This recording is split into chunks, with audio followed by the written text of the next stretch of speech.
welcome back to the podcast. So this is a very special episode. Now, this is for a presentation I have already completed, but I will... Which wasn't the plan. This was supposed to be practice, Grace. The podcast this was supposed to be practice for real life, but instead, real life ended up being practice for the podcast. Exactly. So I've already had many dress rehearsals.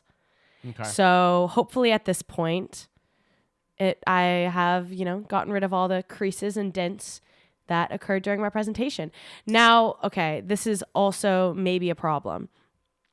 When I gave this presentation, it also came with a handout, and the handout had basically a lot of key terms and just stuff to refer back to make the presentation a little bit more seamless. So we're going to be dealing with that lack of. It'll be all right. Okay. It will be all right. So what class is this for? So this is for philosophical theology module I'm currently taking. Okay. And everybody does a presentation at some point, and it will be based on the topic for the week. So the topic for this past week was eternity. This presentation will be focused on a particular argument against the defense of God's eternity or God's eternalism, and that it stands in clear contradiction with the incarnation of God. So before I begin, I thought it is helpful to just refresh everybody's mind. Does everybody know what incarnation means? Michael, do you know what incarnation means? Yes. Care to say? No. Okay, then no. Okay. So that is all right, because to be honest, I needed to refresh myself with some of these religious terms going into this presentation. So incarnation is basically just the idea that from the incarnation, we got Jesus. Jesus is the human form of God. Okay. So through incarnation, we get a physical representation of God, which we know as Jesus Christ. Okay, so an incarnation is a physical representation of an abstract concept. I guess so. Is that what you would say? That is what I will say, yes. Yeah. I just looked it up, and it says... You did? Incarnation, Okay. a person who embodies in the flesh an abstract quality. There you go. Perfect. So exactly. So the focus of this presentation will be on the final chapter of this book titled The End of a Timeless God by Robert T. Mullins. And the title of the chapter is The Incarnation of a Timeless God. Now, this is how my presentation will go. We'll have some historical background, which will set the stage for us to create a formula of the ecumenical Christianology, which we will be referring to. Then we'll get an introduction to Mullins' argument based off of what we already know about the ecumenical Christianology and the councils that came prior to it.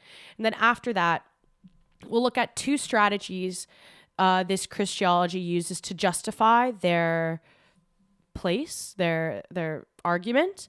And then then we'll discuss the issues that are present in those strategies. Then we'll go back to Mullins' argument, and then we'll discuss what this means for eternality. So to begin with, we have to talk about ecumenical councils. So ecumenical councils basically were between AD 325 and AD 787. Ecumenical means the search for unity among Christian religion. Okay? So that's what the term exactly means. So these councils were basically them trying to act and create unity and cooperation among all the different branches of Christianity. So who attended these meetings? They were bishops, priests, church leaders of all different branches coming together to recognize that, yes, they all take different interpretations of the Bible and of, religious doctrines, but what is the thread that keeps them consistent with one another? They decided on the foundations that will unify them, right? So there were three council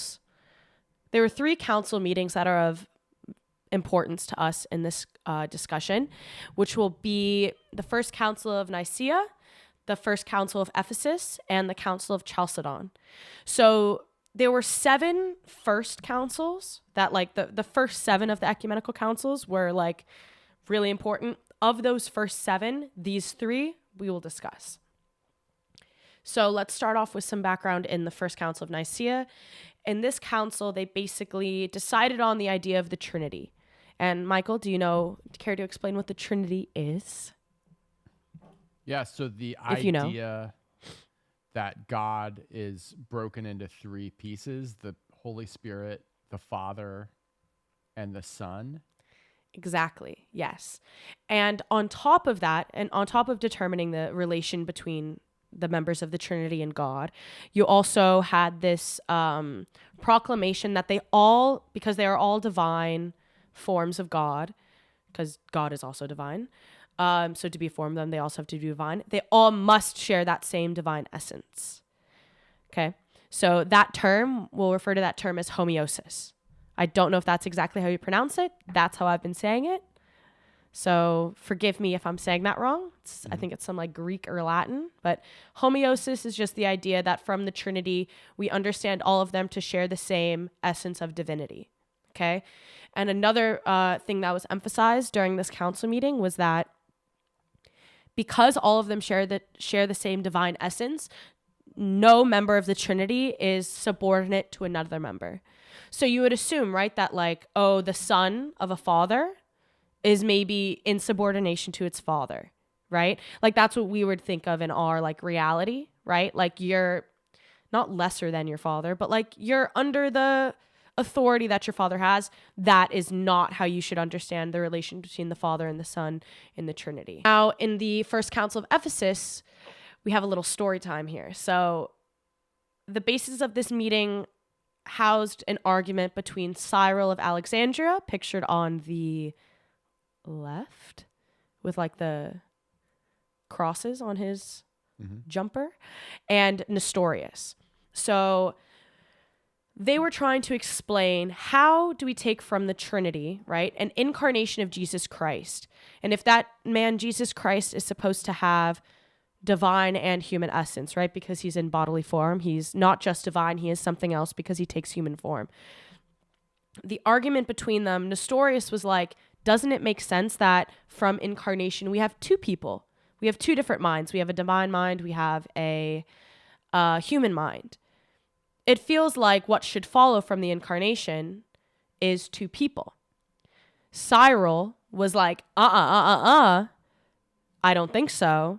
That goes against what I feel like we all should believe. We should all believe that from incarnation, we get this one man, Jesus Christ, with both types of mind, with both essences. So Nestorius was outed from the councils on heresy charges. They were like, you are not a part of what these councils are going to decide.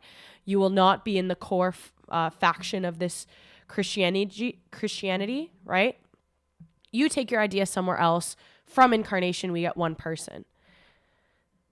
So basically, right, you get one person with 2 minds and natures. That man is Jesus Christ. Now we have the Council of Chalcedon. This builds off of that argument between Nestorius and Cyrus. Now we have this idea that we have to defend the point that from incarnation, we get one man. We understand the 2 natures existing in that man as through a hypostatic union. So there is this perfect unity of those 2 natures, and whatever way they are supposed to be united, it doesn't matter. There is just this ineffable kind of union between them. Now keep in mind, they're not explaining how that union really exists. They're only saying as much as they are united in such a way that neither natures are impacted, because the divine person, Jesus Christ, right? That he is the formation of God. He is all divine. So all of his divinity must be present from incarnation. And he must also take on some human attributes. So yeah, there's no tertium quid. There's no third type of person that is created from this. It is just 2 perfectly united natures in one person, Jesus Christ. Are there any questions so far? It makes sense. This is all basically just a basis of what we, need to know in order to take things a little bit further. So we'll take these councils, these decisions from the councils, and make a Christiology. Now, Michael, do you know what Christiology is? I do not. So Christiology is basically the study of Christ, right? And all the things that go into it. So we'll take these ecumenical councils and create an ecumenical Christiology. This type of Christiology is what Mullins will refer to in his argument. He is not discussing all arguments for the eternalism of God. He's only discussing what comes from these councils, the decisions made on these councils. So there's some arguments that aren't really going to be relevant to rebut against Mullins because they don't take place with these defined assumptions from the ecumenical councils.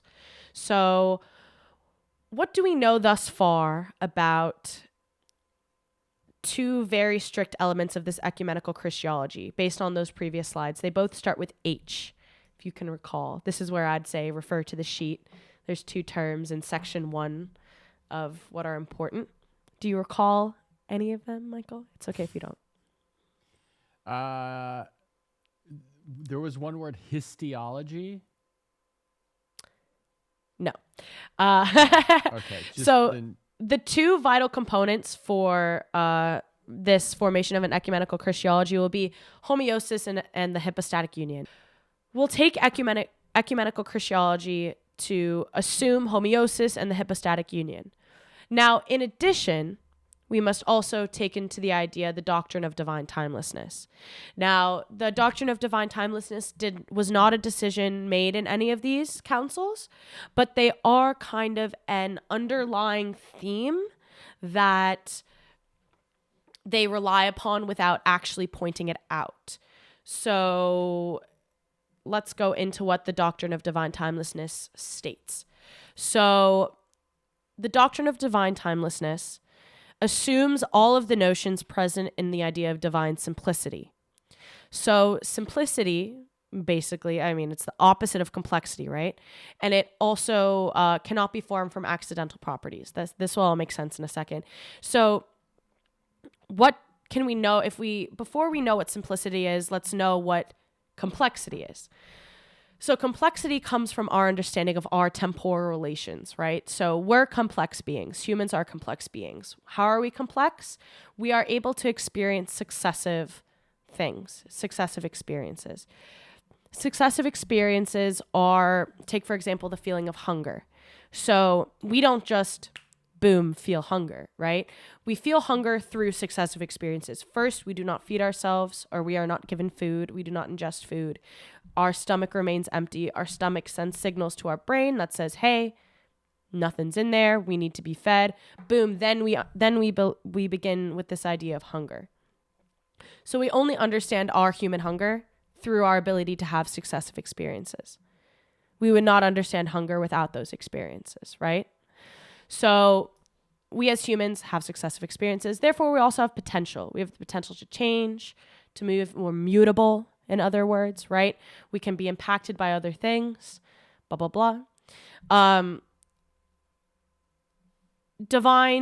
divinely simple being cannot have successive experiences, right? Because those are complex aspects of us. So they can't have successive experiences, nor can they have potential. And another key factor of what we are as humans is that we can have accidental properties. A divinely simple being cannot have accidental properties because of the hierarchical structure that divinity must have. To say that the Trinity got itself, what it is, from accident is almost like blasphemous to assume, right? Because then they're no longer divine. If they're accidental, there's a purpose to their divinity. We don't have a purpose to our, because we're not divinity. We have this ability to have accidental aspects of human nature. Divine beings do not. So if God, we will now accept God has divine timelessness, therefore God also has divine simplicity. Therefore God cannot have successive experiences, potential, or accidental properties. I did not add that in there, but we move. Human error, am I right? So before, when we were talking about this hypostatic union and the idea of the Trinity, right? The Trinity said that, or the First Council of Nicaea said that all divine persons share the same essence. So, but what is that essence, right? The essence of a divine being would be that your existence is necessary, as opposed to it being contingent. Contingent means like by chance, right? Like we can only have contingent experience because God and divinity has necessary existence. Divine essences is related to like all the omnis, omnipotence, omniscience, omnipresence, omnibenevolence. These are the kinds, this is a list of essences that a divine being would have. Again, we've already acknowledged that it's simple. They're impassible, they're immutable. Now, this table is put in contrast with human essences, which are basically just the opposite of divine essences, right? We're limited in knowledge, limited in power, limited spatially, given our existence in a certain point in time. We're complex, right? And most importantly, what will become of large relevance in Mullen's argument will be the fact that divine essence is said to be atemporal. Now, Michael, do you know what atemporal entails? Yeah, like without time. Yes. So yeah, to like exist past time. Mm-hmm. We exist in time. All of Correct. our existence is given place in the time frame that our lives exist in, which is we exist in time. So a divine being, the essence must have some timelessness to it.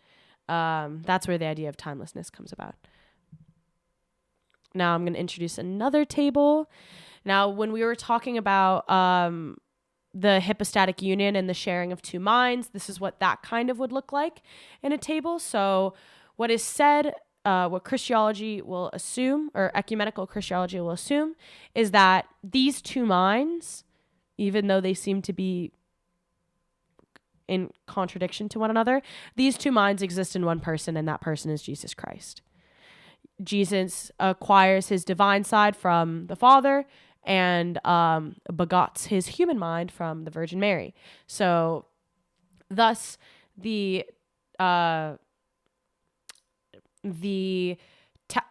ecumenical Christianology must provide a tactic to explain, not just assert, how these two minds exist in one person, given the fact that they are very much in contradiction to one another.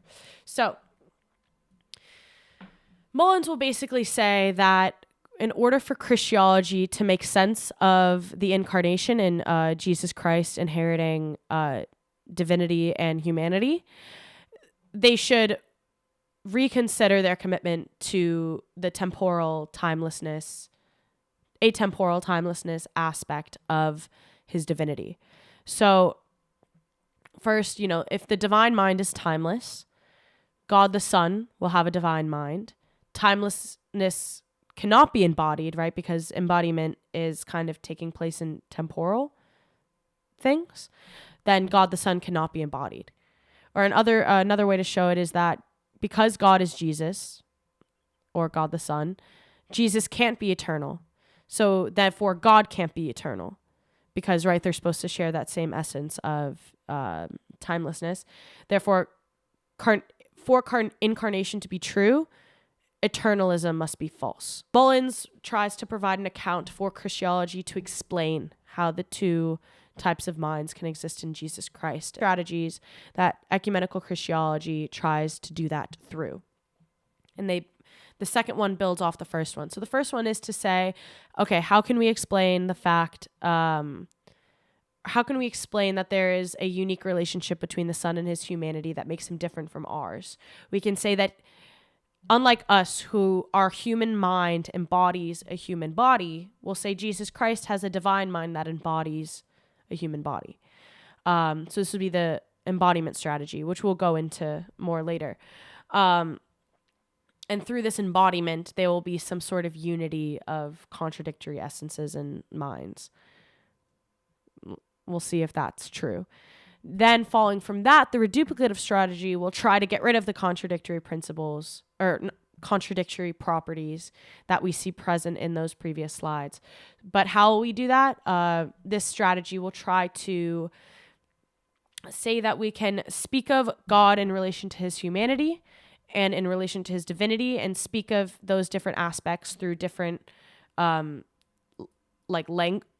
language differently. We can speak of those aspects differently in language and therefore separate them, which will result in no contradictory properties. But again, if you're not convinced, let's give it a shot. I'm not convinced either, but let's see. So before we can get into the embodiment strategy, we have to understand what embodiment is and what are the 5 necessary conditions of embodiment.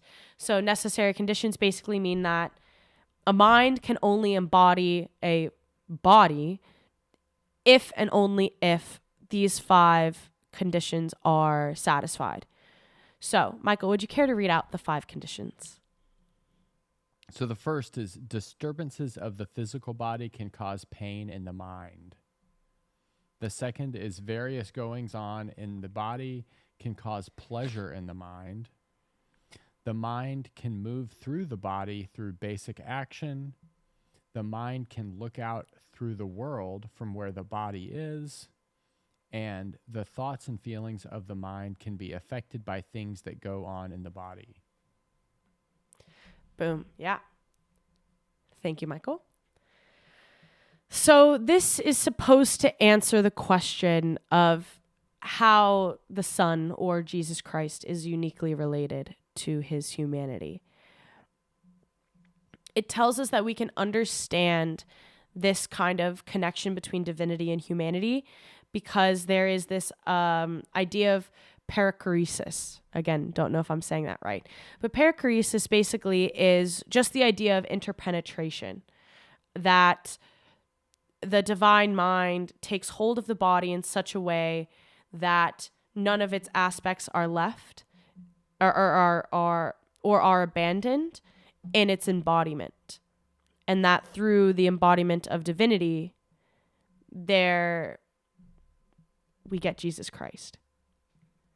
Now, their duplicative strategy, again, to put it in more clear terms, again, basically just says that in order for us to get rid of these contradictory properties that are existent in Jesus Christ, right, through what we know of the Hippostatic Union, how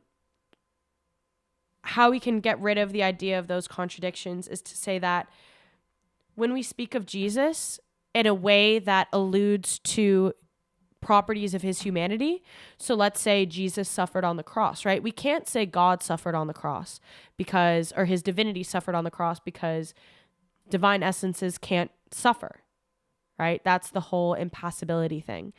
They also can't experience potential, right? So when we say Jesus Christ suffered on the cross, we're talking of his humanity because it's his humanity who can suffer. So we're ascribing our relation to the terms to whatever aspect can actually experience those things, or they are connected, which they are connected to. So this is also known as like the qua move. So it's to say that Christ is atemporal qua his divine side, but temporal qua his human side. And qua basically just means like in virtue of, in relation to, given this side of, right? So yeah, does that make sense? Yeah. See what the kind of strategy here is, like to separate our linguistic encounters through our conversations of Jesus, to understand that how we ascribe certain properties to him opens the gateway of which part of him we're talking about. Right. Now, Mullins is going to have an issue with both of these and say that none of these actually explain how divine timelessness or how divinity can be embodied. So, given the idea of divine timelessness and divine simplicity that we went over previously, again, if I gave you the sheet, I'd be able to say like refer to like, because I have all the terms and what they all mean on a sheet of paper down. So, that would make this a lot more interactive and easier to kind of grasp, right? Given what we know about divine timelessness and the essences of divinity, what are the issues with that becoming embodied? So let's take the first one. Disturbances of the physical body can cause pain on the mind. What does that violate in terms of the essences of divinity and divine simplicity, if you can recall? Like the atemporality.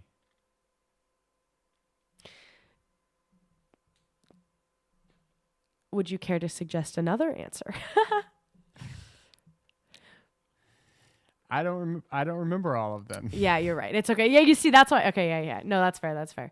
So the issue with this one, successive experiences like suggest a flow of time. yeah, Right. Yeah, And which is that would be a contradiction of the atemporality. Yes. So But I all was of right. but all of these violations will lead up to the idea that it violates divine timelessness, because all of these violate divine simplicity and the essences that divinity is supposed to have, right? Because through the Hippostatic Union, the Jesus Christ cannot give up any of his divine features. So Right. to say that Jesus Christ, or that the divine mind will be caused pain from disturbances of the physical body can't happen, because pain is a successive experience, and it also violates the idea of impassibility, which is that divinity can't experience anything else but like uninterrupted joy. Second one violates the same thing. So to cause pleasure, or to have pleasure caused upon the mind, will violate impassibility as well, because you can't cause pleasure onto a mind that already experiences pleasure. It would just kind of be like overdoing it. Sure. And it's the successive experience thing. Like going ons in the body will cause something to violate successive experiences. Then the third one, the mind can move through the body through basic action. Now, remember, Incarnation says that Jesus Christ has two minds. So here's this idea of overdetermination, is that the mind, right? There's two minds though. And so you have two causes to one effect, which for some reason is like a problem. So it's not the strongest argument against this condition of embodiment, because also you can say that the divine mind can embody a human body, because the divine mind is omnipotent, omniscient, and omnipresent. So it has the ability to kind of go through people in the way that faith allows it to. And the fourth one, again, looking through the idea of sight, the mind being able to see in whatever way. Sight is a successive experience. It requires all the mechanical workings of an eyeball, which is therefore part of the temporal relation, and not a aspect of what a divine thing can interact with. Last one, Right. The thoughts and feelings of the mind can be affected by things that go on in the body. This violates the impassibility and immutability. Thoughts and feelings, right? Those have a degree of change and potential associated with them. And divinity can't have those. Doesn't have change. And it also can't deal with the kind of nuances that we understand in our own minds of emotions and stuff. Yeah, basically the embodiment strategy fails to account for how the divine mind can be embodied in a human person, and therefore justify the aspects of timelessness and withhold divinity in Jesus Christ. If that makes sense. Yeah. So basically Mullins is saying the timeless mind therefore can't be embodied, right? God the Son has a divine mind, so God the Son cannot be embodied. So incarnation seems to be impossible, right? If we're holding true by the doctrine of divine timelessness. So to say that,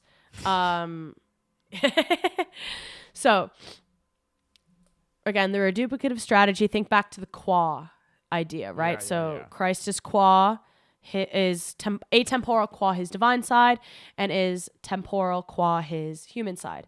So that means that he has two types of existences, necessary and contingent. But because his divinity cannot be impacted, the contingent existence would violate the necessary. So because his contingent existence requires accidental properties to be of him. Okay. Which violates the whole divine simplicity, divine timelessness doctrine thing. So that doesn't really go to prove any point. So these two strategies fail. So there's no sufficient account of how the interworkings of divinity and humanity are supposed to coexist with the divinity being uninterrupted or unimpacted by the human body. So there's two things that the ecumenical Christianology can do. So if we accept that timelessness cannot be embodied, we have to accept that the incarnation is impossible. Okay. Or we can accept that the incarnation is in true fact, like the ecumenical councils decided upon, but then we have to sacrifice the idea of divine timelessness.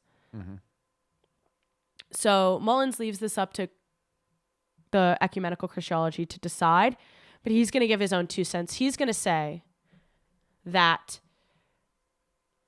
in order for the ecumenical Christianology to stand by the decisions made by the councils, they should give up the divine timeless research program, which is basically just, it's a fancy way of just saying the divine timeless doctrine. This is because the divine timeless doctrine was never instantiated in any of those council meetings, and it was never a discussion that led to hearsay.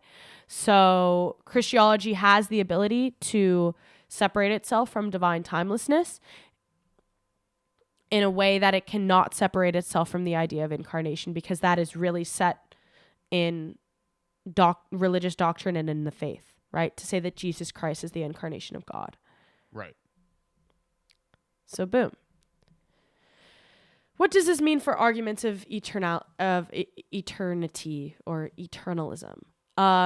So this week, right, we're supposed to understand what divine eternity is and what the problems connected with holding such a point are. So through this presentation, we've seen that divine eternity stands in a conflict with the idea of incarnation in doctrines of faith. So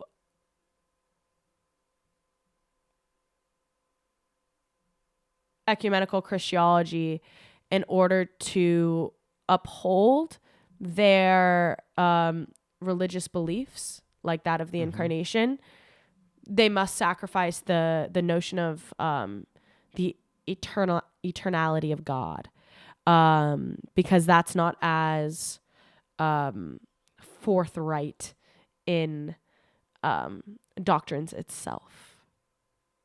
Okay. So, yeah. Any questions? So, I don't know. Like, it seems like a lot of work to build a logical framework into something that is inherently illogical. Yeah. So, is there anyone out there, like, my take is that if you want to be religious, that's fine, but perhaps like the religious world does not succumb to like being put into a logical framework very well. Yeah. So why try that hard? Yeah, that's a good question. I think it's an attempt to rationalize religion and rationalize faith. It's an attempt to show that there's a compatibility within reason and faith. Because it seems kind of like, honestly, I'd say it's kind of offensive to say that there's like, to have faith is irrational. You know what I'm saying? Okay. Just on like surface level, I would say like, I think it's offensive to assume that faith has no reason behind it. Okay. But again, Am this I kind gonna of get goes back to canceled? our no. But I'm saying, like, in response, I think that's why there's so many attempts to do that, because to be considered irrational kind of means that if you're considered irrational, there's no point in believing it, right?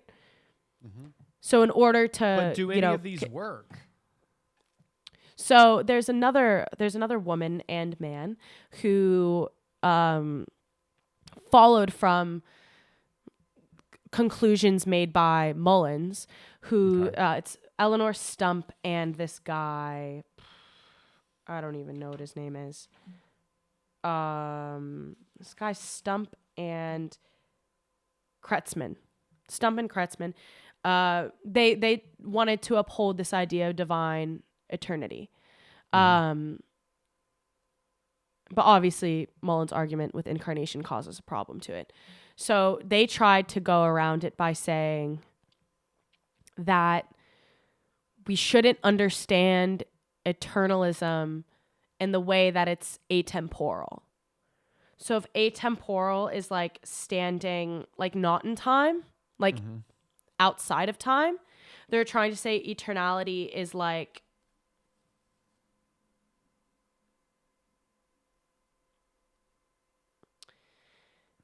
it's like within time, but like not within time. It's like a hedging kind of strategy. And basically we talked about this following my presentation, because it was the required reading for the week. And even my professor was like, it wasn't an adequate response to Mullins' objection against like the atemporality of God, because Stump and Kretzmann tried to say that there's like a third kind, and that's eternity, and eternity is different from atemporality. But by the end of their paper, they're using atemporality and eternity in like, you know, in like the same way. So their argument kind of fails. To like get around what Mullins was trying to say, they tried to come up with like another envisionment of what atemporality or what like this divine timelessness should connote.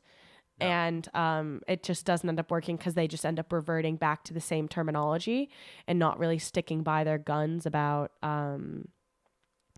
what this new idea of how God stands in time or not in time means. So yeah.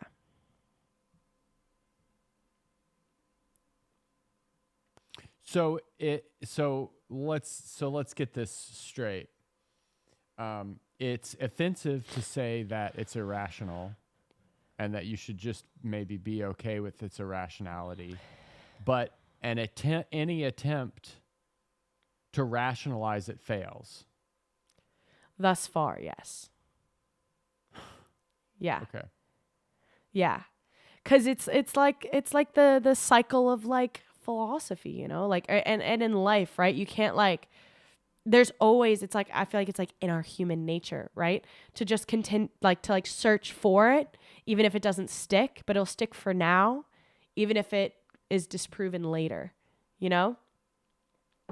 Like some people say that like, we can't understand how there's this all powerful, all knowledgeable, all good being with evil still in the world, right? Because they would have the power to get rid of it, right?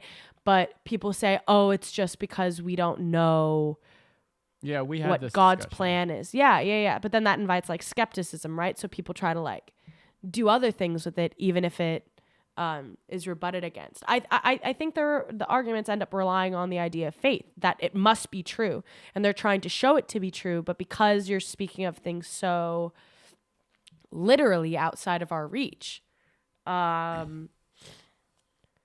you don't know for a fact exist. Well, that's also kind of, because some people say we can know God because we experience his creations, and so we know him a posteriori because his perfection created the perfect mechanical structure of our world.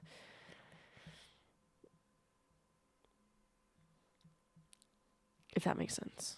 No, it doesn't. I mean, the words made sense, but the argument doesn't make sense.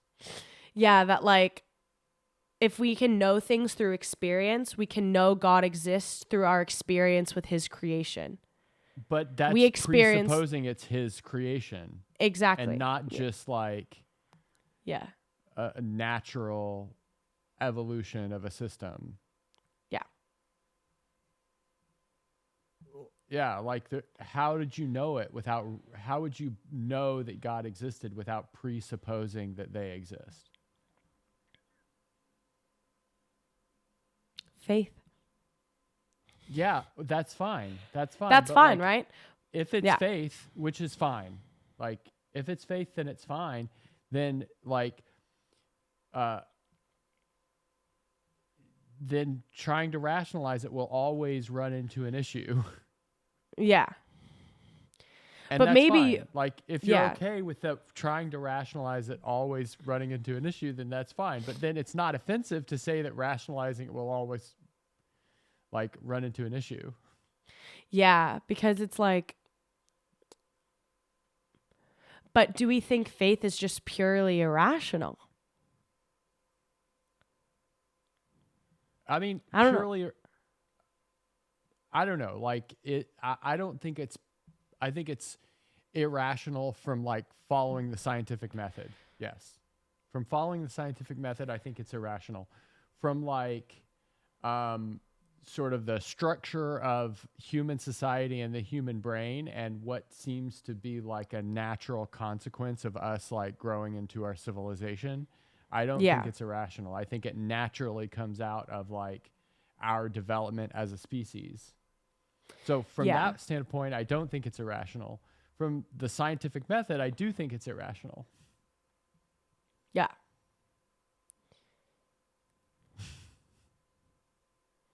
Yeah, it's really complicated because, like,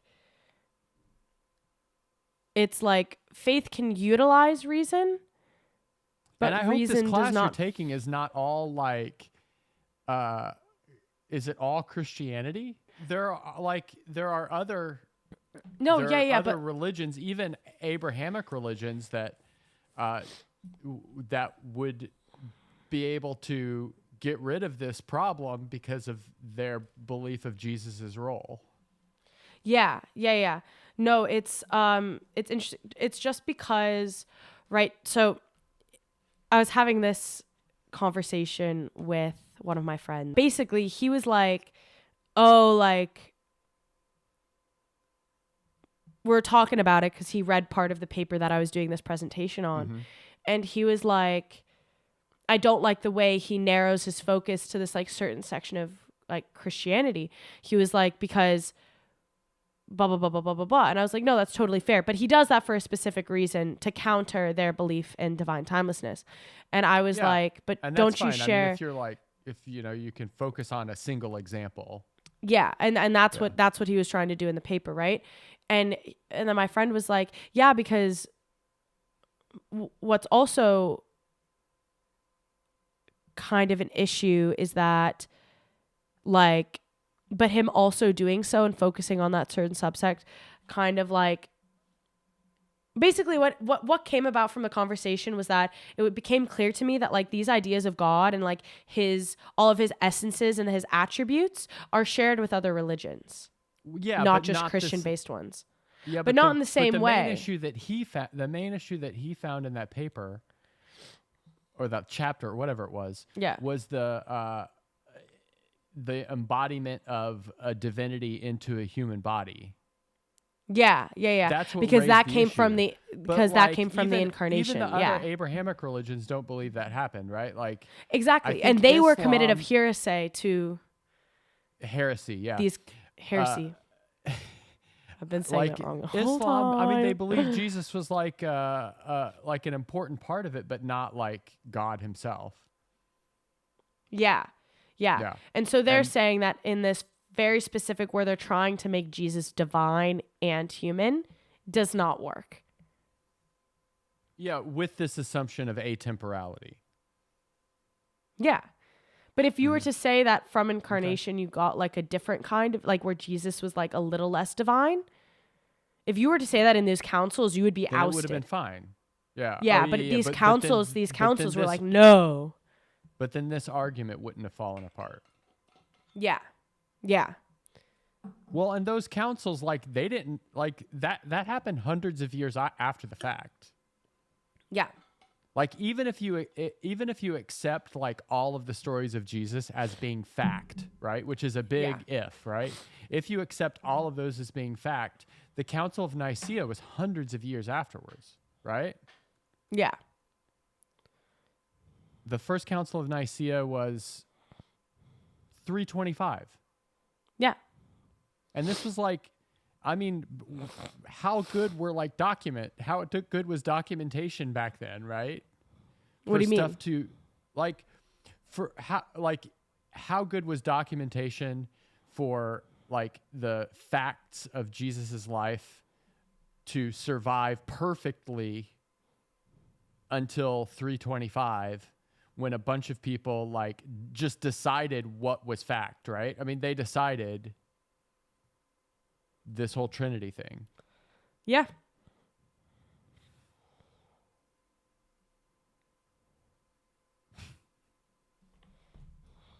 Yeah, there's issues. Yeah, anyway. Yeah, I agree. So, but did that presentation make sense? Yeah, it was good. It was good. Was it? Yeah. Give me feedback. You shouldn't say basically so much. No, So it takes away from the meaning, right? Yeah. And other than that, it was good. I think like it would mean more if I were in the class and knew more about it, right? So Yeah. I part of my comments are hampered by the fact that I don't know anything. Yeah. But I mean, but if you can understand, you presented that dude's arguments really well, right? Do you think so? Enough that we're like having this conversation about them right now. I didn't know anything about this. Yeah, that's kind of like the point. It's that like I had to take it was like about the grade would be about like teaching and making everything like make sense and not take people through my confusions. If you know what I'm saying? Like my professor was like, like don't make it about how you came to know this. Make it about like how you know, how to show what you know is what you know based on what he had to say about it, if that makes sense. It does. But yeah, so I really had to like dumb it down. He says, make it very, very simple because like you're trying to get people to understand it. You're not trying to get people confused about it. And I think I did well on it for the sole reason that following the presentation, when we were talking about these other people's arguments, he was referring back to like how he was like, oh, so given what Grace taught us in her presentation about the arguments against eternalism being that of the incarnation, this person tries to make an attempt to resolve those issues facing eternalism through using a new strategy to say that we don't understand eternity in the right way and we have to understand eternality through something else and not how Mullins was understanding it to be. So I think that means I did good because he was like pointing back to like we use this as a stepstone to anytime know the context. He's citing you is a good sign. Cool. So, but your whole class is only talking about Christianity, or you're talking about other things too, a little bit. Well, we're not just. I guess it's not really just about like Christianity or like. Well, maybe it is, but I'll say in the defense of my professor. Because I don't think he's like, oh, we're only gonna. I think it's more of just like, we're talking about God. What do we think about God? And like, kind of what's like, I guess, the most relevant to us in understanding God. Because we have probably like a lot of like Catholics and Protestants in the class. So it's like, and he's like Presbyterian or something. I don't know. Like, so there's just like a lot more familiarity with that kind of thing. Sure. And yeah, so. Okay. It's fine. But it's more of like what our ideas of God are. We think that there's this like creator, this being, this person who started it all. How can we rationalize that? Yeah. Without faith. Can we do it without faith? I don't think we can. Right. Let's see if we can do it with faith. These are the issues with doing it with faith. Right. Here are the conversations that happened between people on either side trying to utilize reason and that to get to the same conclusion, and which arguments are the strongest. Yeah. Got it. So